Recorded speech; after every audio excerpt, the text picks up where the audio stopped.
Today is June 7th. Welcome to Big Book Daily. My name is Rob. I am an alcoholic. It is a thrill, honor, and joy to be here with you today as we journey through the Big Book of Alcoholics Anonymous and the 12 Steps and 12 Traditions. Today, out of the Big Book, out of the core text, we're going to continue our journey through Two Wives, which is chapter 8, by reading pages 111 and 112. And once again, we're not reading out of the personal stories today. Again, I got a little ahead of myself the last few days, but we will return to them tomorrow. But we will be reading a little bit more out of tradition number 7 in the 12 and 12 by reading page 164. Almost done with that chapter as well. With all that, I hope you all are doing well this morning. We've been given a brand new set of 24 hours. One thing I certainly want to practice today is being present. I really want to practice this every day, but we do this one day at a time, right? To be present and to look around and see all the amazing things that are right in front of us, right here, right now, June 7th, 2024. There's so many things we can be thankful for. Just the fact that we woke up today is a blessing. And then a major one, the fact that we are sober today, or can choose to be sober today. That's a blessing. So with all that, my friends, let's go ahead and get to the good stuff. So if you recall from yesterday's reading, we got to talk about a few different types of alcoholics that the wife's husband could potentially be. One being, he's a heavy drinker. 2, he's starting to show a little bit of lack of control. 3, that it's becoming much, much worse than that. And 4, he's almost nearly insane. He's in utter despair, drinking for oblivion.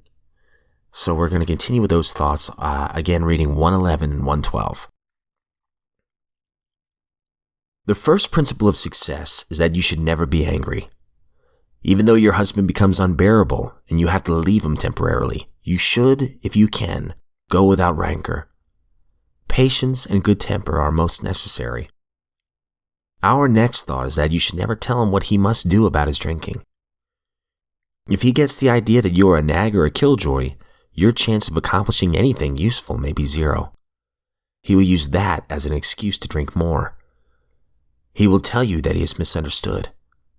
This may lead to lonely evenings for you. He may seek someone else to console him, and not always another man. Be determined that your husband's drinking is not going to spoil your relations with your children or your friends. They need your companionship and your help. It is possible to have a full and useful life though your husband continue to drink. We know women who are unafraid, even happy under these conditions. Do not set your heart on reforming your husband. You may be unable to do so no matter how hard you try. We know these suggestions are sometimes difficult to follow, but you will save many a heartbreak if you can succeed in observing them. Your husband may come to appreciate your reasonableness and patience. This may lay groundwork for a friendly talk about his alcoholic problem. Try to have him bring up the subject himself. Be sure that you're not critical during such a discussion. Attempt instead to put yourself in his place. Let him see that you want to be helpful rather than critical. When a discussion does arise, you might suggest that he read this book, or at least read the chapter on alcoholism. Tell him that you've been worried, though perhaps needlessly. You think he ought to know the subject better, as everyone should have a clear understanding of the risk that he takes if he drinks too much. Show him that you have confidence in his power to stop or moderate. Say that you do not want to be a wet blanket, that you only want him to take care of his health. Thus you may succeed in interesting him in alcoholism. He probably has several alcoholics among his own acquaintances. You might suggest that you both take interest in them. Drinkers like to help other drinkers. Your husband may be willing to talk to one of them. If this kind of approach does not catch your husband's interest, it may be best to drop the subject. But after a friendly talk, your husband will usually revive the topic himself. This may take patient waiting, but it'll be worth it. Meanwhile, you might try to help the wife of another serious drinker. If you act upon these principles, your husband may stop or moderate. Suppose, however, that your husband fits the description of number 2. The same principles which apply to husband number 1 should be practiced. But after his next binge, Ask him if he would really like to get over drinking for good. Do not ask that he do it for you or anyone else. Just, would he like to? The chances are he would. Show him your copy of this book and tell him what you've found about alcoholism. Show him that as alcoholics, the writers of the book understand. Tell him some of the interesting stories that you've read. If you think he'll be shy of a spiritual remedy, ask him to look at the chapter on alcoholism. And then perhaps he'll be interested enough to continue. All right, some really interesting stuff here. Definitely want to come back to this in just a minute. All right, my friends, so if you recall from the 12 and 12, we are on tradition number 7, which is every AA group ought to be fully self-supporting, declining outside contributions. And in yesterday's reading, we were given a scenario where a particular home group of AA was given a large sum of money, $10,000 as an inheritance. And the question was, should AA take the gift? So we are going to continue that thought on 164. What a debate we had on that one. The foundation was really hard up just then.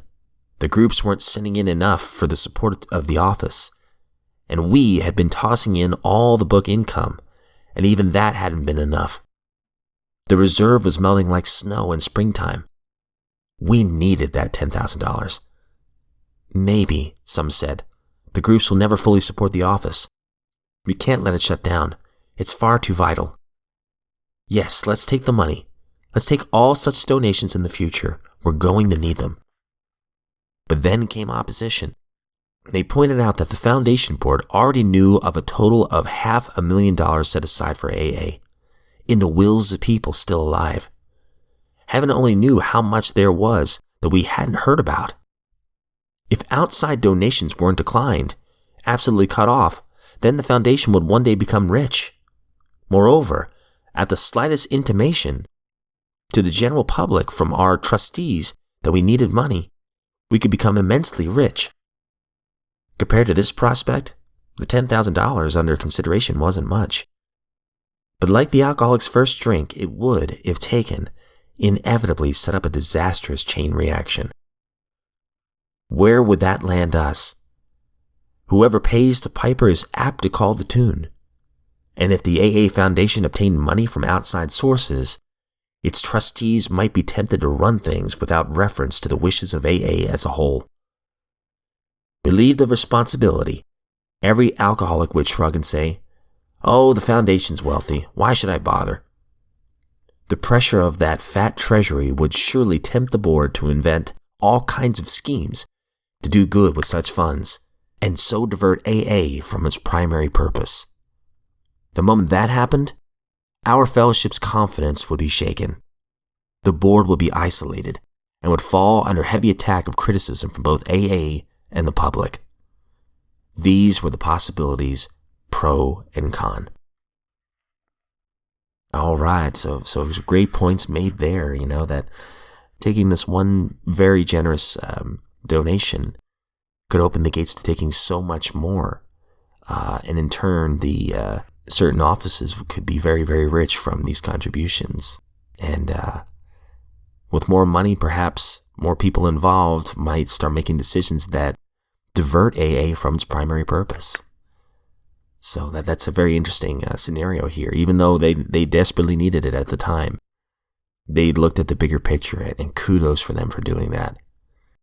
And going back to the Big Book to Wives real fast, I think it's really interesting that on pages 111 and 112, we see that, these are all helpful suggestions. By the way, these were written by wives, for wives of those suffering from alcoholism. And a lot of it is direct advice on how to deal with their alcoholic husband. But at the same time, I think this is more for the wife's mental state.